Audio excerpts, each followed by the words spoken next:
Hi, my name is Will, and this is Home on the Range Hood Cleaner. This is a brief overview of what's happening in your kitchen exhaust. Obviously, this is your house, and this is your kitchen.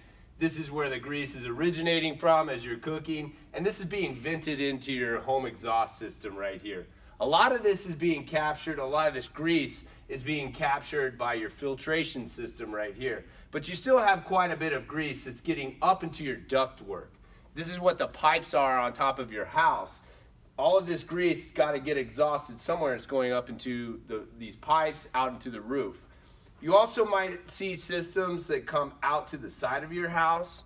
Either way, this grease is getting into an area that you're not able to get to. You're not able to clean, and that grease is going to continue to accumulate. This is a closer look at your residential kitchen exhaust system. Again, the grease is going to start coming from where you're cooking, being vented up, and it's going to start hitting your filter panels.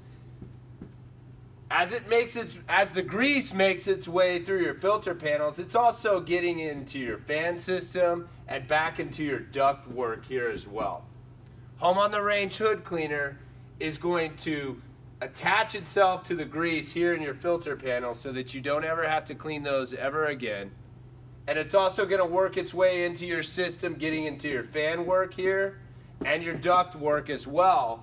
And it's going to start attacking this grease, and then eventually this grease is going to make its way down into your drip pans right over here. But once it starts doing that, then you know that this ductwork system is now void of grease.